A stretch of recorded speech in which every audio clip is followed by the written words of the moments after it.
こんにちは、ペンタロウです。機体の新星ホンダ CB1000F とレジェンド CB1300、たまたま両方持っているので直前直後に乗り換えて感じるフィーリングの違いを紹介します。1、各社の特徴。まず CB1000F の特徴から。 CB1000F は2025年11月発売のバイクで、価格設定やマーケティングの様子を見ているとホンダが本気で売り込んでいるのが感じられますね。ファイヤーブレード譲りの力強いエンジンと軽量ボディからなるアグレッシブな走りはガンガン走りたい人にはそそられます。とにかく軽快に走れる走行性能が特徴で、感覚的には 400cc から 700cc くらいのミドルくらいの扱いやすさです。車体も大きすぎず、重量バランスも良く、取り回しもしやすいという、本当に火の打ちどころがないというのがこのバイクに感じるところで、さすが設計の新しいバイクは違うと思わせる非常に素晴らしい完成度となっています。スタンダードモデルは装備を最大限省いて高コスパを実現。グリップヒーターやクイックシフターなど最近標準装備されがちなものもオプションにして、好きなものを選んで付けられるようにすることでリーズナブルに走り出せる仕様にしてくれています。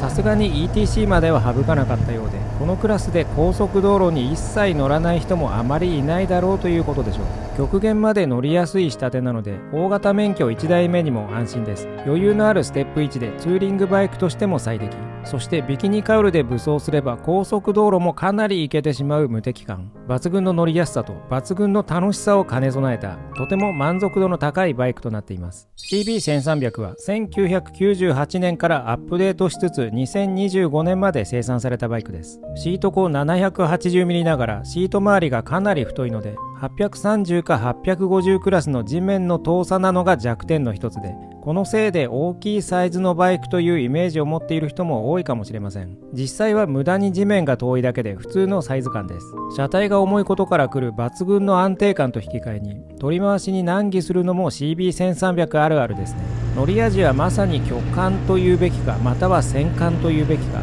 重厚さは半端なく CB1000F とは真逆と言ってもいいくらい方向性が違います。常に1000回転台でも走れるほどの低回転からの図太い努力で、高速道路すらも2000回転台でそれなりに走れてしまうので、心地よい低音を響かせながら静かに走るシーンが多いです。風をカットできるボルドールでさらに大きめスクリーンにすると、まるで時が止まったかのような静寂の中をひた走ることができ、それと速度固定タイプながらクルーズコントロールもあってツアラー性能も高いのが特徴的です。どう考えてもカウル付きのボルドールの方が利便性が高いのに、丸めの方が多く売れる不思議ですが、絶滅危惧種の2眼メーター、塗装の質感もかなり高く、フラッグシップらしい高級感も十分、所有欲を大きく満たしてくれるバイクとなっています。2、コスト差。価格は CB1000F スタンダードが税込み139万7000円、SE が159万5000円、CB1300 はスタンダードスーパーフォアが172万7000円、スーパーボルドールが183万7000円、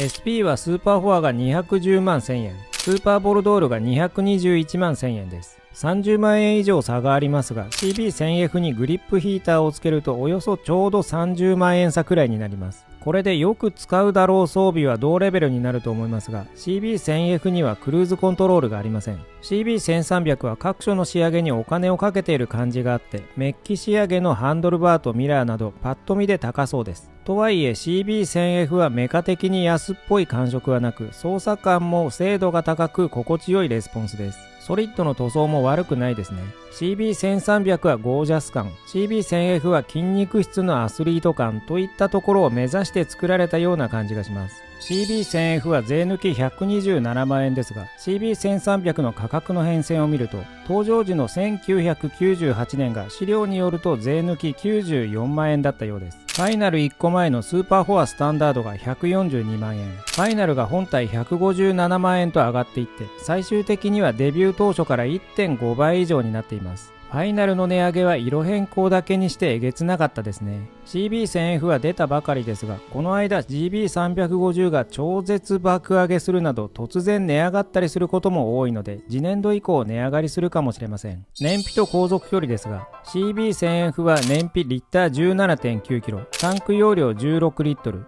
航続距離は 286.4 キロ、燃料は廃屋です。CB1300 は燃費リッター 17.2 キロ、タンク容量21リットル、航続距離は 361.2 キロ、燃料はレギュラーです。実測は CB1300 の方がばらつきがあって、都心だと14くらいしか走りません。悪いと10ちょっとだったりもします。CB1000F の方が今のところばらつきが少なそうで、停止の多い市街地走行で1300ほどは落ちないイメージです。ただいずれにせよ経済的ではないので、燃費を気にするならミドル2気筒あたりをおすすめします。CB1000F の航続距離はやや短めなので、長距離頻度が高い人は気になるでしょうか。 CB1000F のエンジンオイル量は通常交換で 2.6 リットル、フィルター交換時 2.8 リットルです。お手軽に交換できる量なのでお財布に優しいです。CB1300 は通常交換で 3.8 リットル、フィルター交換時4リットル。CB1300 は結構オイル量が多いので、1回交換するだけでコストがそこそこかかります。3、長距離ツーリング性能。高速道路走行の快適性ですが、どちらも十分に速く直進安定性も高いので、100キロ連続走行も余裕です。追い越しや合流も低回転から鬼加速で楽々ですね。6速100キロ走行時のエンジン回転数理論値は CB1000F が3900回転くらい、CB1300 が3000回転くらいです。使う回転数がだいぶ違うので CB1300 の方が楽に流せます。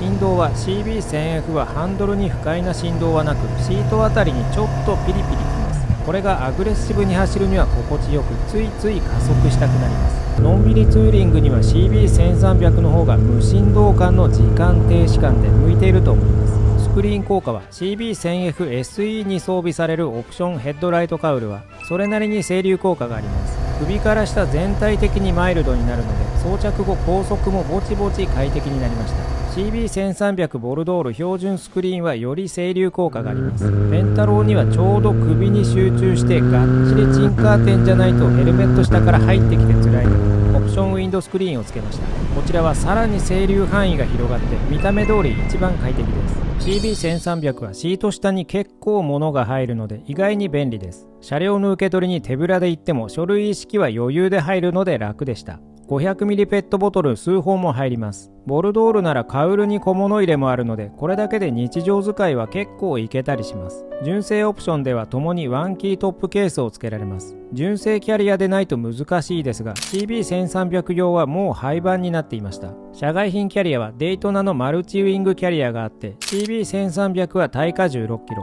CB1000F は耐荷15キロです。サイドケース類は CB1300 のサイドケースはこちらももう廃盤のようでリストにありません。 CB1000F は SW モテックのものがオプションにあって、外からレバーロックを外すだけで簡単にケースやバッグを装着できるものの、バッグごと簡単に盗めるので注意が必要です。純正バッグと SW モテックレジェンドギアはレバーのロックができないので、ワイヤーと南京錠などで防犯するのが妥当ではないかと思います。SW モテックアーバン ABS サイドケースなら中からレバーのロックができて、外に南京錠をセットしておけば簡単には持っていけません。この南京錠はケースにセットでついてきます。 CB1300 は普通にいつも暑いです。25度くらい行くともう辛いくらいですかね。15度くらいで暖かさを常に感じます。冬場は多少暖を取れていいかなと思います。CB1000F は10度台ではあまり熱を感じていません。なんとなく1300より夏いけそうな匂いはするものの、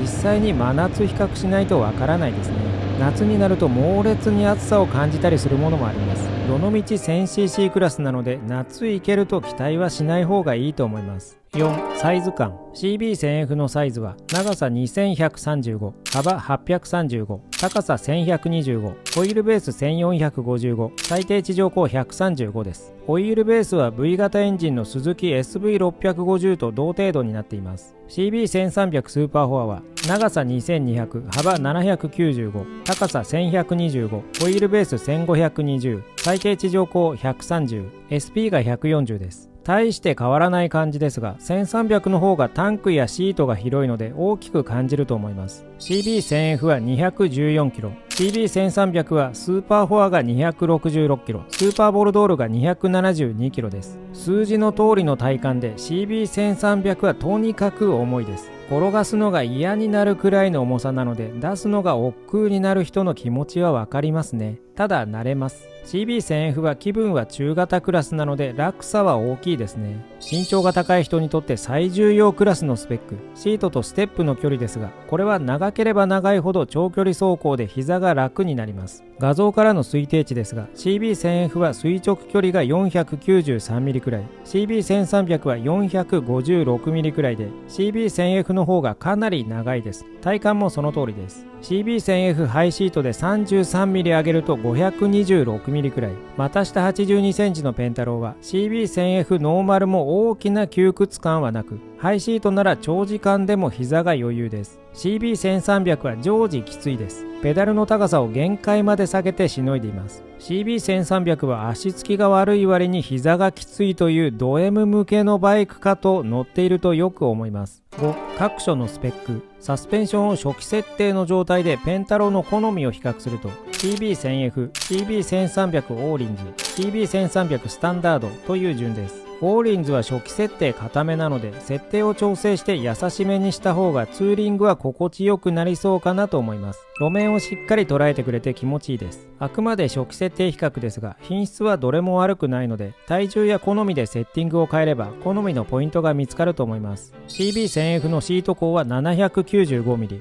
ハイシートで 828mm、 CB1300 は 780mm、 SP が 790mm。 この割に地面が遠いのはステップのところでもお話ししましたが、数値上高い CB1000F ハイシートの方が地面が近いです。そして膝が楽なので、シート高関連は身長高めにも低めにも CB1000F が圧勝ですね。CB1300 はシート高がちょうどいい人はかなり少なそうですが、逆に CB1000F はかなり広い範囲をカバーしています。ここは川崎のアプローチに近く、とってもユーザーフレンドリーだと思います。CB1000F は最高出力124馬力、最大トルク 103Nm、CB1300 は最高出力113馬力、最大トルク 112Nm です。パワーとトルクの数値に差はあるものの、ピーク発生回転数の通り、1300の方が低い回転数で力が出ます。スペックの通り CB1000F はある程度回していく方が楽しく走れると思います。CB1300 は低回転で静かにクルージングするのも心地いいので、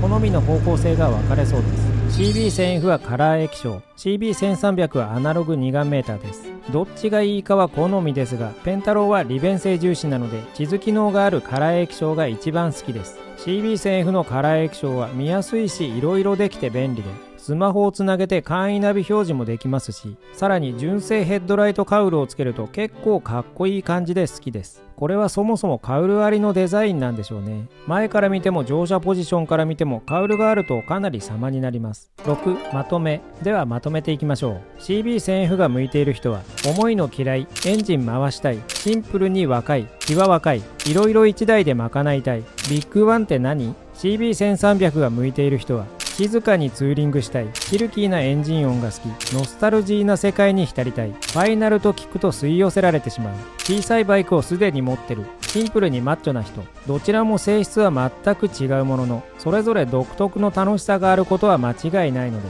両方持っていてもきちんと出番が回ってきます。とはいえ両方持つのは馬鹿げているのでやめた方がいいですけどね。絶版になると値落ちは比較的しづらくなるので、最終在庫の1300に乗りつつ、そのうち 1000F に乗り換えても知見が広がって良いかもしれません。また各種バイクの紹介や比較などをやっていくので、よろしければ高評価、チャンネル登録、ハイプをお願いします。ラジオチャンネルでバイクの小話、メンバーコンテンツでプライベートな話をしているので、よろしければそちらもご覧ください。じゃあまたねー。